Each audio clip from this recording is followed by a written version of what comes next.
안녕하세요. 사연을 시작하기에 앞서 구독과 좋아요 부탁드려요. 감사합니다. 사연 시작해 볼게요. 저는 지금까지 살면서 이렇게 분노가 치밀어 오른 적이 없었어요. 정말 눈앞이 캄캄해지면서 온몸이 떨릴 정도로 화가 났던 그 순간을 아직도 생생하게 기억하고 있습니다. 결혼한 지 5년 차, 저희 부부는 평범하면서도 행복한 일상을 보내고 있었어요. 남편은 성실하고 책임감이 강한 사람이에요. 매일 아침 일찍 일어나서 회사에 가고 퇴근해서는 집안일도 도와주고 주말에는 함께 시간을 보내는 그런 평범한 남편이었죠. 저는 기자로 일하고 있었고 나름대로 자신감도 있고 당당하게 살아가는 편이었어요. 그날도 평소와 다르지 않게 시작됐어요.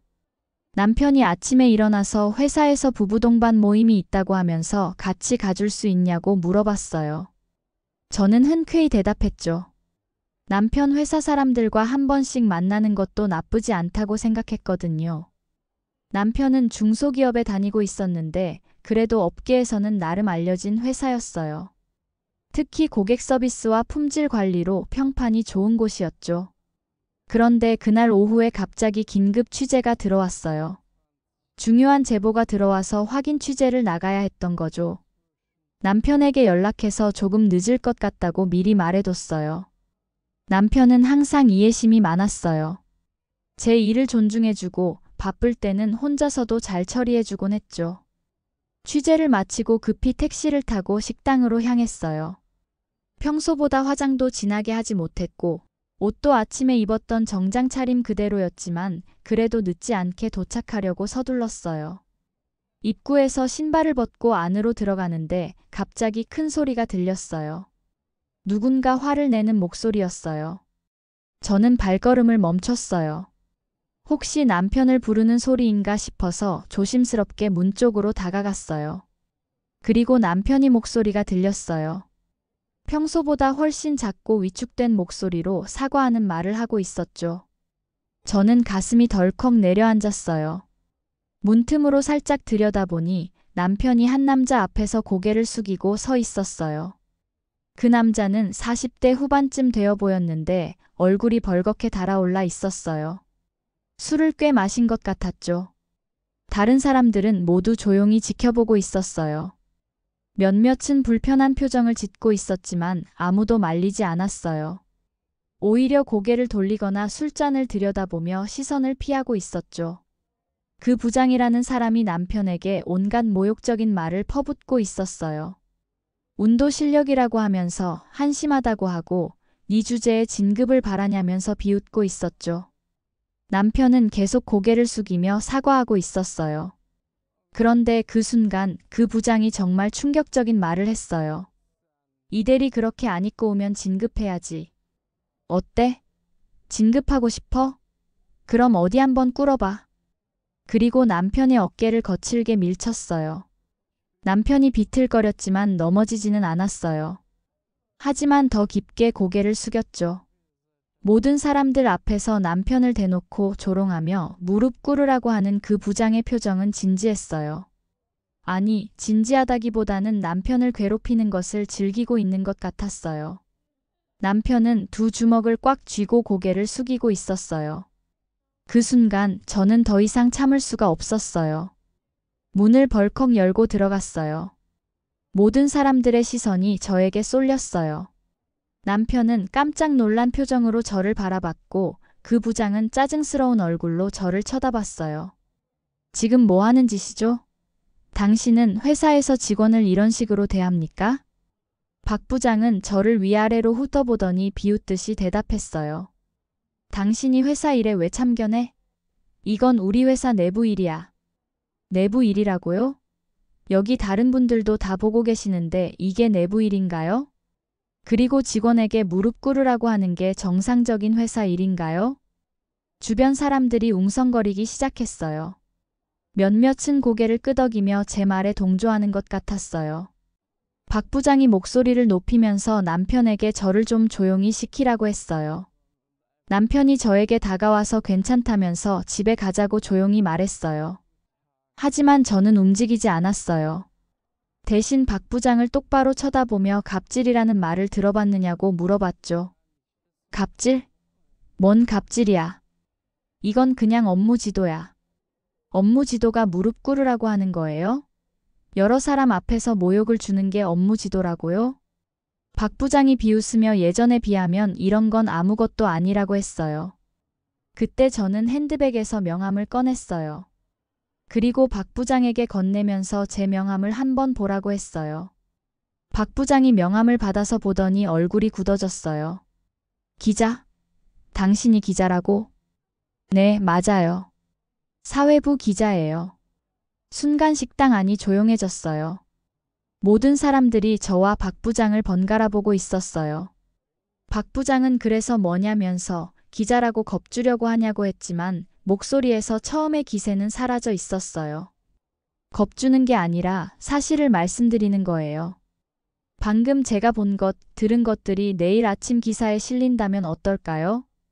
박 부장의 얼굴이 하얗게 질렸어요. 이건 오해라면서 서로 농담한 거라고 했어요. 저는 농담이라고 하지만 제가 본 건 농담 같지 않았다고, 그리고 여기 계신 분들도 다 보셨다고 했어요. 주변 사람들이 서로 눈치를 보기 시작했어요. 몇몇은 고개를 끄덕이며 제 말이 맞다는 표정을 지었어요. 특히 요즘 같은 시대의 직장 내 갑질은 정말 민감한 이슈죠.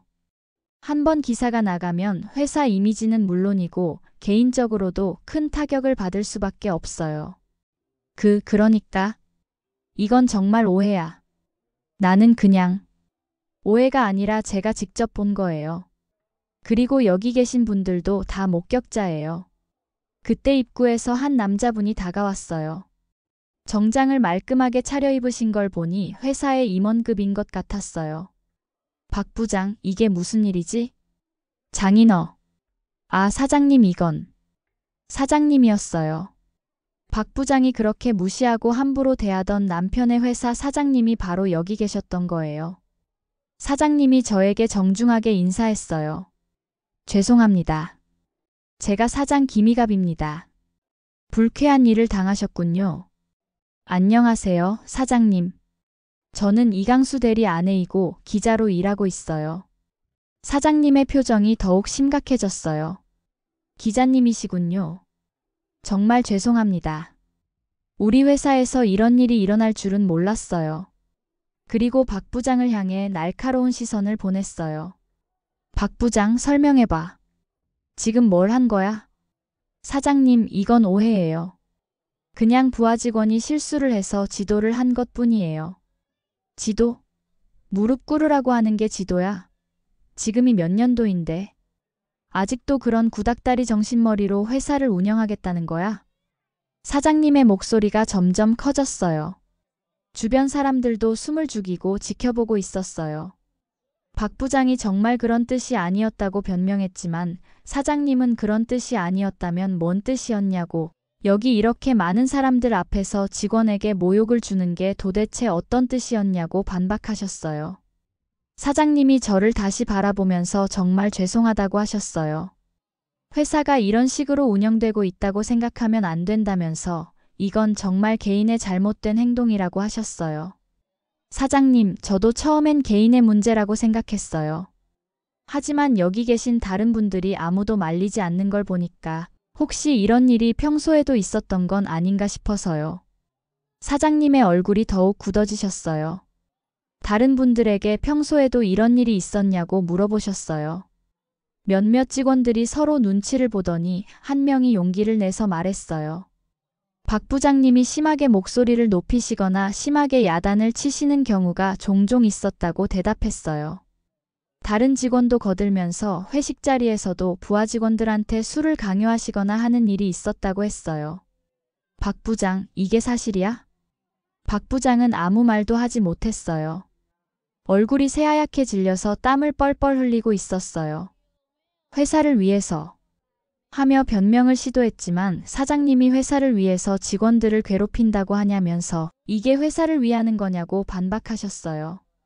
저는 이 기회를 놓치지 않기로 했어요.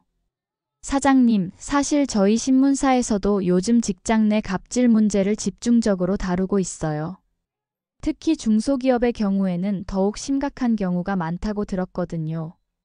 사장님이 당황한 표정으로 저를 바라보셨어요. 저는 물론 오늘 일을 기사화할지는 아직 결정하지 않았다고 했어요. 하지만 이런 일이 계속된다면 언젠가는 문제가 될 수밖에 없을 것 같다고 말했죠. 박 부장이 급하게 나서서 정말 죄송하다면서 자신이 잘못했다고 정말 깊이 반성하고 있다고 했어요. 하지만 저는 박 부장이 아니라 사장님을 바라보면서 말했어요. 사실 남편 회사가 어떤 곳인지 궁금했다고 남편이 항상 회사 이야기를 할 때 좋은 직장이라고 했다고 동료들도 좋고 회사 분위기도 좋다고 했다고 했어요. 사장님이 고개를 끄덕이면서 맞다고 하셨어요. 회사는 직원들을 가족처럼 생각하고 서로 존중하는 문화를 만들려고 노력하고 있다고 하셨어요. 저는 그런데 오늘 본 건 그런 문화와는 거리가 멀어 보였다고 말했어요. 박 부장, 자네 때문에 지금 우리 회사 평판이 어떻게 될지 생각해봤어? 아직도 정신을 못 차리고 그러는 거야? 사장님이 다시 박 부장을 쳐다보셨어요. 이번에는 정말 화가 난 표정이었어요.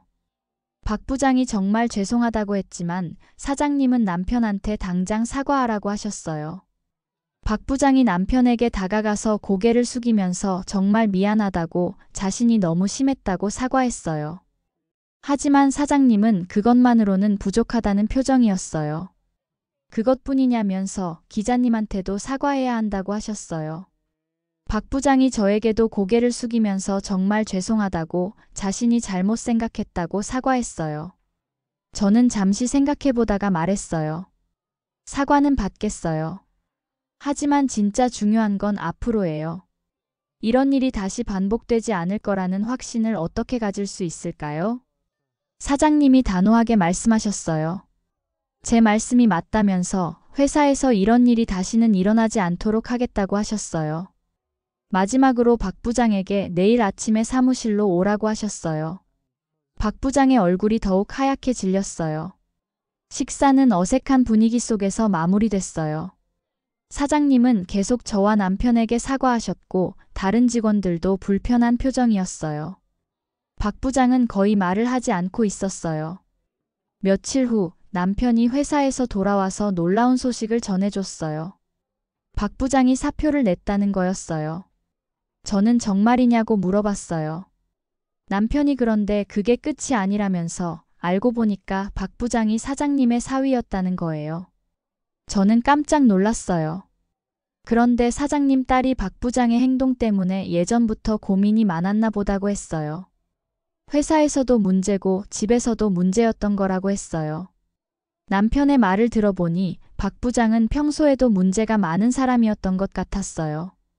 회사에서는 직원들을 괴롭히고 집에서는 부인에게도 함부로 대했다고 하더라고요. 그래서 어떻게 됐는지 물어보니까 사장님이 박 부장을 따로 불러서 얘기를 했는데 그동안 쌓인 불만들이 다 터졌나 보다고 했어요. 그리고 다른 직원들도 용기를 내서 박 부장의 잘못된 행동들을 신고했다고 했어요. 어떤 행동들인지 물어보니까 회사 돈을 개인적으로 쓴 것도 있고 거래처에서 뒷돈을 받은 것도 있고 심지어 여직원들한테 성희롱을 한 것도 있다고 하더라고요. 저는 할 말을 잃었어요.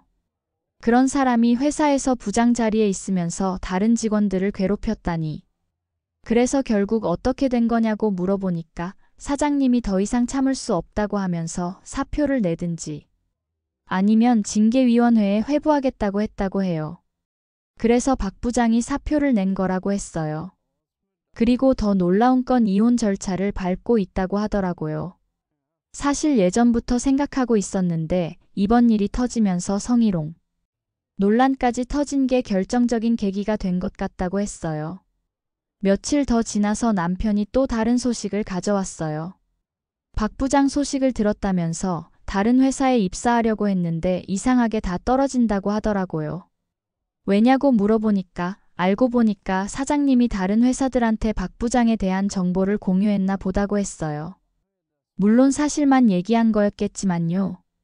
업계가 생각보다 좁다 보니 한 회사에서 문제를 일으킨 사람은 다른 회사에서도 꺼리게 되는 것 같았어요. 그리고 또 다른 문제가 터졌다고 했어요. 박 부장이 예전에 다른 회사에서도 비슷한 문제를 일으켰다는 게 알려진 거라고 했어요. 그때는 조용히 넘어갔는데 이번에 일이 커지니까 그때 피해를 당한 사람들도 나서기 시작한 거라고 했어요. 저는 박 부장이 자업자득이라는 생각이 들었어요. 평소에 다른 사람들을 괴롭히면서 살았으니 언젠가는 이런 일이 일어날 수밖에 없었던 거죠. 한 달 후 남편이 집에 와서 웃으며 승진했다고 말했어요. 저는 진심으로 축하한다고 했어요. 박 부장 자리가 비니까 사장님이 남편을 과장으로 승진시켜 주셨다고 했어요. 저는 정말 기뻤어요. 남편이 그동안 성실하게 일한 것을 인정받은 거니까요. 며칠 전에는 예전에 박 부장 밑에서 일하던 후배가 남편을 찾아왔다고 해요.